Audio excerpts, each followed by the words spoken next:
ఏడాది క్రితం పదునైన తీర్పులతో వార్తల్లో నిలిచారు సుప్రీంకోర్టు మాజీ ప్రధాన న్యాయమూర్తి జస్టిస్ డివై చంద్రచూడ్. తాజాగా అధికారిక నివాసం ఖాళీ చేసే విషయంలో మరోసారి వార్తల్లోకి ఎక్కారు.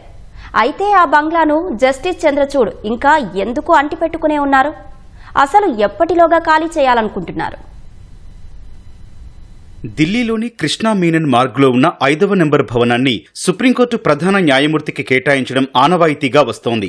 జస్టిస్ డివై చంద్రచూడ్ గతేడాది నవంబర్లో సీజేఐగా పదవీ విరమణ పొందినా ఇప్పటికీ ఆయన అదే బంగ్లాలో నివాసం ఉండటం సుప్రీంకోర్టుకు ఆగ్రహం తెప్పించింది. నిబంధనల మేరకు పదవీ విరమణ తర్వాత భవనంలో ఉండేందుకు 6 నెలల గడువు ఉంటుంది. ఆ గడువు మే 10తో ముగియగా మే 31 వరకు అందులో ఉండేలా ప్రత్యేక అనుమతి తీసుకున్నారు. ఆ గడువు దాటినా భవనాన్ని ఇంకా ఖాళీ చేయకపోవడంతో సుప్రీంకోర్టు యంత్రాంగం ఈ నెల 1న కేంద్ర ప్రభుత్వానికి లేఖ రాసింది. జస్టిస్ చంద్రచూడ్ నుంచి బంగ్లాను తక్షణమే స్వాధీనం చేసుకోవాలని, ఆయనకిచ్చిన గడువు ముగిసిందని సుప్రీంకోర్టు లేఖలో స్పష్టం చేసింది. సుప్రీంకోర్టు యంత్రాంగం ఓ మాజీ సీజేఐని అధికారిక నివాసం ఖాళీ చేయాలని ప్రభుత్వానికి లేఖ రాయడం ఇదే తొలిసారి. సుప్రీంకోర్టు కేంద్రానికి రాసిన లేఖపై తాజాగా స్పందించిన జస్టిస్ చంద్రచూడ్ తప్పనిసరి పరిస్థితుల్లో వ్యక్తిగత కారణాల రీత్యా భవనం ఖాళీ చేయడంలో ఆలస్యం జరిగిందని తెలిపారు. ప్రత్యేక అవసరాలున్న 2 కుమార్తెలు ప్రియాంక, మహి తన సంరక్షణలో ఉన్నారని, వారు నెమాలిన్ మయోపతి అనే అరుదైన జన్యుపరమైన వ్యాధితో బాధపడుతున్నారని చెప్పారు. ప్రస్తుతం ఆ వ్యాధికి ప్రపంచంలో ఎక్కడా చికిత్స లేదని